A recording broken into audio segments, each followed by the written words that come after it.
Hello friends, आज की ताज़ा खबरों में आप सभी का स्वागत है। झारखंड की तमाम छोटी बड़ी खबर इस वीडियो में देखने को मिलेगी।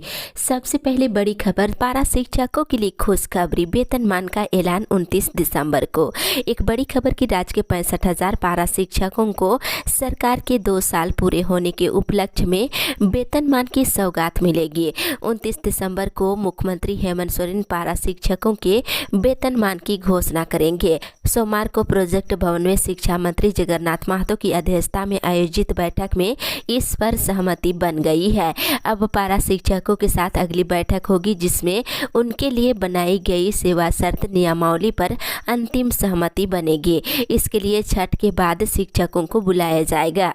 वहीं राज्य सरकार के आला अधिकारियों के साथ पारा शिक्षकों की सेवा शर्त नियमावली पर बैठक करने के बाद शिक्षा मंत्री जगन्नाथ महतो ने कहा है कि नियमावली पहले से ही तैयार है। पारा शिक्षकों को बिहार मॉडल पर वेतनमान का लाभ दिया जाएगा। वहीं पारा शिक्षक वेतनमान मिलने के साथ पारा शिक्षक नहीं कहलाएंगे, वे पंचायत सहायक अध्यापक और प्रखंड सहायक अध्यापक कहलाएंगे। इसी के साथ ही अगली बड़ी खबर, जनजातियों का विकास करेगी राज्य सरकार। इधर राज्य के जनजातीय क्षेत्रों में एनीमिया और थैलेसीमिया के रोग के लिए अभियान चलाया जाएगा। ऐसे रोगियों की पहचान कर उनकी चिकित्सा की जाँच की जाएगी। राज्य सरकार ने केंद्र से मिलने वाले अनुदान के लिए 290 करोड़ रुपए का प्रस्ताव राज्य सरकार को भेज दिया है। मुख्यमंत्री पशुधन योजना में जनजातीय समुदाय के लिए इस मद से मिली राशि का उपयोग किया जा सकता है। आदिवासी महिलाओं के स्वास्थ्य पर 15 करोड़ रुपए खर्च करने का प्रस्ताव है। इस वर्ष जनजातीय समुदाय के लिए छात्रावासों, आदिवासी विद्यालयों और कल्याण अस्पतालों की मरम्मत और उसके जीर्णोद्धार को प्रधानता दी गई है। इसी के साथ ही अगली बड़ी खबर, झारखंड में 70% बुजुर्गों को कोरोना का है खतरा। इधर पिछले 2 सप्ताह की तुलना में बीते सप्ताह संक्रमण में कमी आई है। बावजूद इसके छठ में जुटने वाली भीड़ को लेकर संक्रमण में बढ़ोतरी की संभावना है। सबसे ज्यादा खतरा राज्य के 70% बुजुर्गों को है, जिनका पूरा टीकाकरण नहीं हुआ है। झारखंड में 45 वर्ष से अधिक आयु के महज 30.36% बुजुर्गों का ही टीकाकरण पूरा हो पाया है। वहीं बता दें, राष्ट्रीय स्वास्थ्य मिशन के अभियान निदेशक रूमा शंकर सिंह ने छठ को देखते हुए सभी उपायुक्तों को विशेष एहतियात बरतने का निर्देश दिया है। इसके साथ ही इधर रांची जिले के टोले मोहल्ले में जाकर होगा टीकाकरण। रांची में अब टोलों और मोहल्लों में जाकर लोगों को कोविड से बचाव का टीका लगाया जाएगा। इस काम में एएनएम और सहिया का सहयोग लिया जाएगा। इनके माध्यम से एक दिन पूर्व टोलों और मोहल्लों में जाकर लोगों को इसकी जानकारी दी जाएगी। लोगों को एक जगह जमा कर मोबाइल टीकाकरण किया जाएगा। रांची के उपायुक्त छवि रंजन ने सोमवार को जिला कोविड टास्क फोर्स के बैठक में ये निर्देश दिए हैं। 10 और 11 नवंबर को वैक्सीनेशन को लेकर के विशेष कैंप लगाया जाएगा। इसी के साथ ही अगली बड़ी खबर, झारखंड में नवंबर के अंत तक बदलेगी 129 नियुक्ति नियमावली। एक बड़ी खबर की, झारखंड राज्य कर्मचारी चयन आयोग के द्वारा ली जाने वाली परीक्षाओं के लिए नियमावली में बदलाव किया जा रहा है। मिली जानकारी के मुताबिक कुल 129 नियमावली में बदलाव किया जाएगा। सरकार ने अलग अलग विभागों में नियमावली बदलाव के लिए आदेश जारी किए हैं। सरकार ने कहा है कि हर हाल में नवंबर महीने के अंत तक जेएसएससी के द्वारा संचालित परीक्षा नियमावली में बदलाव कर लेना है। वहीं नियमावली में बदलाव के लिए मुख्य सचिव और क्रमिक विभाग अलग अलग विभागों के साथ समीक्षा बैठक कर रहे हैं। प्रत्येक दिन कार्य प्रगति की रिपोर्ट ली जा रही है। वहीं कहा जा रहा है कि नियमावली में संशोधन का प्रस्ताव तैयार कर कैबिनेट की मंजूरी ली जाएगी। स्वीकृति मिलते ही विभागों में 1 लाख से अधिक पदों पर नियुक्तियों की अधिसूचना राज्य कर्मचारी चयन आयोग को भेज दी जाएगी। तब परीक्षा का आयोजन किया जाएगा। वहीं झारखंड राज्य कर्मचारी चयन आयोग को निर्देश दिया गया है कि मंजूरी मिलते ही तुरंत विज्ञापन जारी कर परीक्षा ली जाए। मुख्यमंत्री हेमंत सोरेन 29 दिसंबर को व्यापक पैमाने पर नियुक्ति पत्र का वितरण करेंगे। इसमें बड़ी संख्या में वैसे अभ्यर्थी भाग लेंगे जिन्होंने झारखंड के ही शैक्षणिक संस्थानों से मैट्रिक इंटर की परीक्षा पास किए हैं। इसी के साथ ही अगली बड़ी खबर, महंगाई के खिलाफ प्रदेश कांग्रेस का जन जागरण अभियान। महंगाई के खिलाफ झारखंड कांग्रेस आगामी 14 से लेकर 29 नवंबर तक जन जागरण अभियान चलाएगी। समाज के अंतिम पायदान पर बैठे व्यक्ति तक पहुंच बनाकर कांग्रेस पार्टी जमीनी स्तर पर ये अभियान चलाएगी। इसे लेकर प्रवक्ता राजीव रंजन प्रसाद ने बताया है कि इस राष्ट्रव्यापी अभियान का झारखंड में सफल आयोजन के लिए प्रदेश अध्यक्ष राजेश ठाकुर ने कंट्रोल रूम की स्थापना की है। इसी के साथ ही अगली बड़ी खबर, 9 से 11 तक सीएम हाउस के पास प्रदर्शन करेंगे आदिवासी सामाजिक संगठन। इधर अमर शहीद वीर बंधु भगत के नाम से चिन्हित जमीन पर एकलव्य आवासीय विद्यालय बनाए जाने का विरोध दिनों दिन लगातार बढ़ता जा रहा है। राज्य के कई आदिवासी सामाजिक संगठन एकजुट होकर उग्र आंदोलन करने की चेतावनी दे दिए हैं। आदिवासी सामाजिक संगठन आज से लेकर 11 नवंबर तक मुख्यमंत्री आवास के समक्ष धरना प्रदर्शन करने की रणनीति बनाई है। साथ ही 16 नवंबर को कांग्रेस भवन का भी घेराव करेंगे। इसी के साथ ही अगली बड़ी खबर, शुक्रवार को होगी राज्य कैबिनेट की बैठक। इधर शुक्रवार यानी 12 नवंबर को कैबिनेट की बैठक होने जा रही है। मुख्यमंत्री हेमंत सोरेन की अध्यक्षता में आयोजित इस बैठक के लिए सभी मंत्रियों और संबंधित अधिकारियों को निर्देश दे दिया गया है। माना जा रहा है कि कैबिनेट की इस बैठक में कई विभागों की नियमावली और कुछ पुराने प्रस्तावों पर निर्णय हो सकते हैं। चर्चा है कि पेट्रोल और डीजल की कीमतों पर भी सरकार निर्णय ले सकती है। इसके साथ ही इधर राज्य सरकार का किया गया पुतला दहन। भाजपा लातेहार जिला अध्यक्ष छोटू राज के नेतृत्व में समाहरणालय मोड़ के समीप पेट्रोल और डीजल के मूल्य में राज्य सरकार के द्वारा कोई कमी नहीं करने के विरोध में राज्य सरकार का पुतला दहन कल किया गया। इसी के साथ ही अगली बड़ी खबर, मौसम विभाग से सुबह और शाम में बढ़ी कनकनी। इधर मौसम में बदलाव लगातार जारी है। राज्य में धीरे धीरे ठंड बढ़ रही है, जिस कारण सुबह शाम कनकनी का एहसास हो रहा है। हालांकि आसमान साफ है और हल्की हवा चल रही है, इससे लोगों को ठंड के साथ कनकनी का एहसास हो रहा है। झारखंड के विभिन्न इलाकों में भी ठंड महसूस हो रही है। हजारीबाग, रामगढ़, कोडरमा, बोकारो में ठंड के दस्तक देते ही लोग गर्म कपड़े पहनने लगे हैं।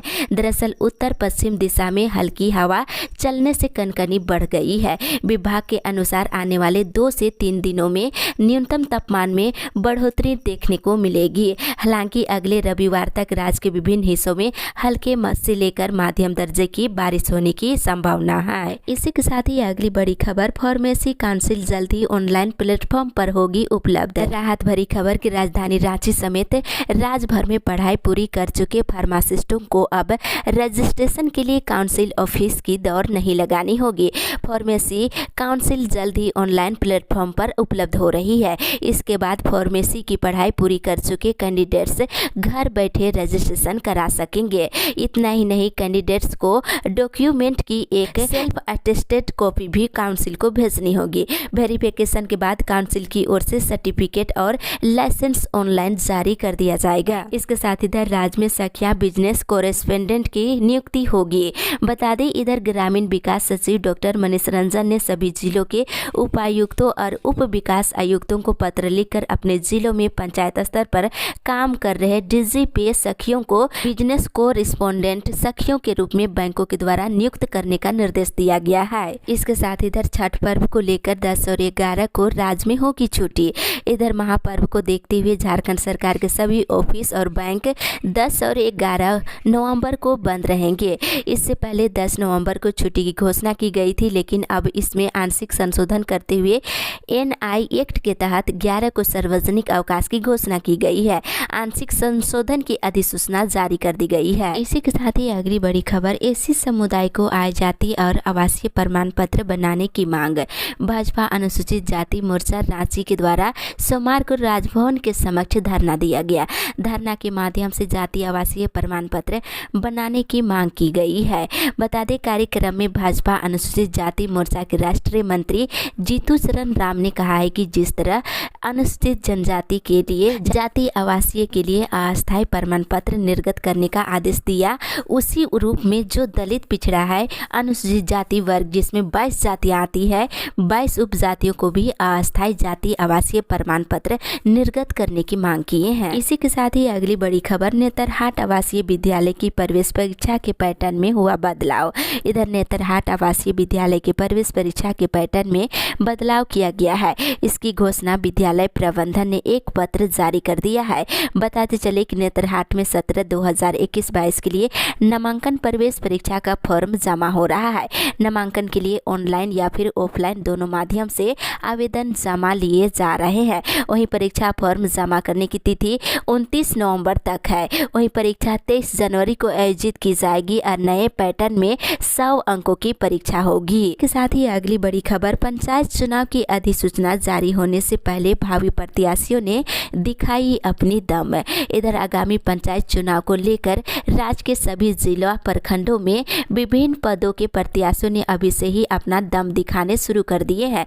कोई सभा के माध्यम से तो कोई क्षेत्र भ्रमण करके जनता का समर्थन मांग रहे हैं। पंचायत में शिक्षा, चिकित्सा, सड़क, पेयजल आदि ज्वलंत मुद्दों को दूर कर पंचायत में विकास कार्य करने का वादा कर रहे हैं।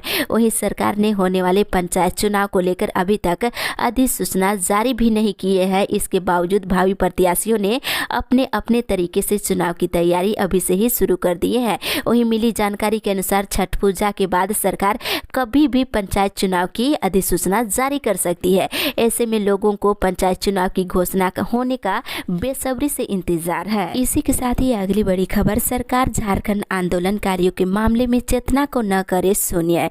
इधर झारखंड आंदोलनकारी संघर्ष मोर्चा के द्वारा कल होटल सिटी प्राइड में अपनी 11 सूत्री मांगों के समर्थन में 13 नवंबर को मुख्यमंत्री हेमंत सोरेन के आवास तक पैदल मार्च कर ज्ञापन सौंपने को लेकर प्रेस कॉन्फ्रेंस किए हैं। बता दें, केंद्रीय कार्यकारी अध्यक्ष राजू महतो ने कहा है कि 21 सालों से लगातार आंदोलनकारियों के त्याग, संघर्ष और कुर्बानियों को नजरअंदाज किया जा रहा है। आज आंदोलनकारियों की स्थिति दुर्भाग्यपूर्ण और शर्मनाक है। सरकार झारखंड आंदोलनकारियों के मामले में चेतना शून्य नहीं करे। राज्य बनने के बाद से जिन्हें प्राथमिकता के आधार पर राजकीय मान सम्मान, पहचान, पेंशन और नियोजन मिलनी चाहिए थी, नहीं मिलना इस राज्य के लिए विडंबना है। इसके साथ ही इधर मांगे पूरी नहीं होगी तो हथियार बंद करेंगे प्रदर्शन। नियोजन की मांग को लेकर विस्थापित संघर्ष मोर्चा व झानेस की ओर से संयुक्त रूप से सेक्टर 4 गांधी चौक के समीप सोमवार को धरना दिया गया है। इस मौके पर मोर्चा के प्रमुख गुलाब चंद ने कहा है कि बीएसएल के अधिकारी नियोजन को लेकर विस्थापितों के साथ धोखा किया है। वहीं बीएसएल प्रबंधन को चेतावनी देते हुए कहा है कि अगर बीएसएल प्रबंधन 23 नवंबर तक उनकी मांगों को पूरा नहीं करती है तो विस्थापित 24 नवंबर को एडीएम गेट के समक्ष हथियार बंद प्रदर्शन करेंगे। इसी के साथ ही अगली बड़ी खबर, रांची में होने वाले भारत न्यूजीलैंड T20 मैच की टिकट की दरें तय। इधर 19 नवंबर को JSCA अंतर्राष्ट्रीय स्टेडियम में आयोजित भारत और न्यूजीलैंड के बीच खेले जाने वाले दूसरे T20 मैच के लिए झारखंड राज्य क्रिकेट एसोसिएशन ने सोमवार को अपनी मैनेजमेंट कमेटी की बैठक में टिकट की दर तय कर दी है। राज्य सरकार और BCCI से प्राप्त कोविड-19 के दिशा निर्देशों के अनुसार स्टेडियम में प्रवेश को लेकर के दर्शकों के लिए भी नियम बनाए गए हैं। मैच के लिए टिकट की दर 900 से लेकर 9,000 रुपये तय की गई है और टिकट की बिक्री स्टेडियम के वेस्ट गेट के नजदीक बने टिकट काउंटरों पर होगी, जिसके लिए 15, 16 और 17 नवंबर की तिथि तय की गई है। इसी के साथ ही अगली बड़ी खबर, 15 से 20 नवंबर तक कलमबंद हड़ताल करेंगे SBM कर्मी। इधर पिछले कुछ दिनों से राज्य के SBM कर्मियों की ओर से आंदोलन किया जा रहा है। कर्मियों की मुख्य मांग समायोजन करना है और आंदोलन के क्रम में सोमवार को पलामू समेत अन्य जिलों में धरना प्रदर्शन किया गया।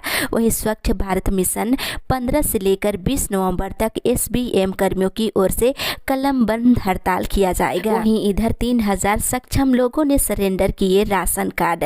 इधर रांची जिले में कई ऐसे लोग हैं जो पूरे तरीके से सक्षम होने के बाद भी राशन कार्ड धारी है। खाद्य आपूर्ति विभाग ने ऐसे लोगों को कार्ड सरेंडर करने के लिए 30 अक्टूबर तक का समय दिया था। ऐसा नहीं करने पर विभाग की ओर से कड़ी कार्रवाई करने की चेतावनी दी गई थी।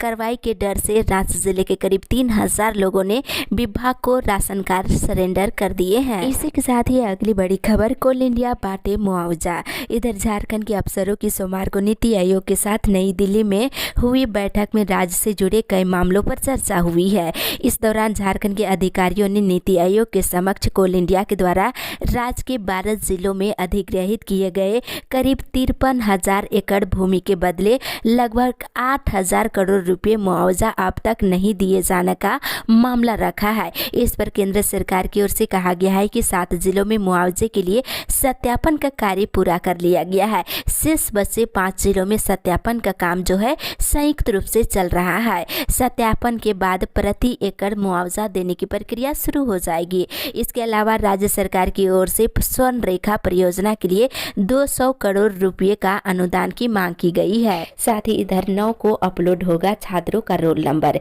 इधर सीबीएसई 10वीं कक्षा और 12वीं की टर्म 1 की बोर्ड परीक्षा के लिए प्रवेश पत्र जल्द जारी किया जाएगा। संभावना जताई जा रही है कि हॉल टिकट 9 नवंबर को जारी किया जाएगा। इसी हॉल टिकट में छात्रों का रोल नंबर होगा। वेबसाइट पर इसे 9 नवंबर को अपलोड कर दिया जाएगा। बीड़ी मजदूरों की बढ़ेगी मजदूरी, घोषणा जल्द। ग्रामीण विकास मंत्री आलमगीर आलम के निर्देश पर कांग्रेस नेताओं का एक शिष्टमंडल शनिवार को बीड़ी ओनर एसोसिएशन के कार्यालय में जाकर उसके अध्यक्ष और श्याम बीड़ी के जोनल मैनेजर से मुलाकात किया है।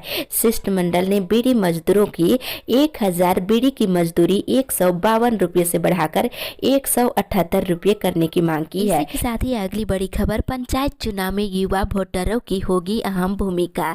इधर झारखंड में पंचायत चुनाव की घोषणा शीघ्र ही होने वाली है।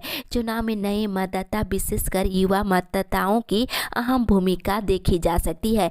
मिली जानकारी के अनुसार 5 वर्ष में मतदाताओं की संख्या में भी वृद्धि दर्ज की गई है। 5 वर्ष में 2.5 लाख से अधिक नए मतदाता मुखिया के भाग्य का फैसला करने में अहम भूमिका निभाएंगे। इसको देखते हुए संभावित और वर्तमान मुखिया पद की रणनीति बनने लगे हैं। ग्रामीण क्षेत्र में ठंड के बावजूद चौपाल पर चर्चा होने लगी है और आपको बता दें, दावेदार चुनावी बिंगुल बजने से पहले ही तैयारी में लग गए हैं। गांव की गली मोहल्लों और चौराहों पर चुनावी चर्चाएं शुरू हो चुकी है। इसके साथ ही अगली बड़ी खबर, 31 जनवरी तक ऑनलाइन फॉर्म भर सकेंगे हज पर जाने वाले लोग। इधर कोरोना वायरस की वजह से 2 वर्ष तक हज पर जाने की किसी को अनुमति नहीं दी गई। वर्ष 2022 में हज पर सिर्फ 65 वर्ष तक के लोग ही हज पर जा सकते हैं। इसके लिए 1 नवंबर से 31 जनवरी तक ऑनलाइन आवेदन करना जरूरी है। इसके साथ ही इधर हावड़ा से रांची के बीच चलेगी वंदे एक्सप्रेस। राहत भरी खबर कि आप 4.5 घंटे में ही लोग रांची से कोलकाता पहुंच सकेंगे। इसके लिए शीघ्र ही रेलवे की तरफ से हावड़ा और रांची के बीच नई वंदे एक्सप्रेस ट्रेन चालू करने की तैयारी चल रही है। मिली जानकारी के मुताबिक ये ट्रेन मोरी, बोकारो, चंद्रपुरा, धनबाद, आसनसोल, रानीगंज और दुर्गापुर होते हुए हावड़ा को जाएगी। इसी के साथ ही अगली बड़ी खबर, ऑफलाइन से ऑनलाइन डॉक्यूमेंट अपलोड करने का आखिरी मौका। Jharkhand real estate regulatory authority ने रेरा में रजिस्टर्ड बिल्डर्स को अपना रजिस्ट्रेशन ऑफलाइन से ऑनलाइन करने के लिए आखिरी मौका दिया है, जिसके तहत बिल्डर्स 30 नवंबर तक अपने प्रोजेक्ट से जुड़े सभी डॉक्यूमेंट ऑनलाइन अपलोड कर सकेंगे। इसके बाद भी अगर बिल्डर्स अपने प्रोजेक्ट का डॉक्यूमेंट ऑनलाइन अपलोड नहीं करते हैं तो इस बार रेरा की ओर से कार्रवाई की जाएगी। वहीं एक कर सभी को फाइन के साथ ऑनलाइन प्लेटफॉर्म में लाया जाएगा। प्रतियोगिता सत्र को जिला साइकिल संघ की बैठक कल हुई। बता दें, बैठक में तय किया गया है कि 17 नवंबर को जिला स्तरीय साइकिलिंग रेस प्रतियोगिता का आयोजन किया जाएगा। इसमें दुमका जिला का कोई भी प्रतिभागी किसी भी आयु वर्ग के हैं वे भाग ले सकते हैं।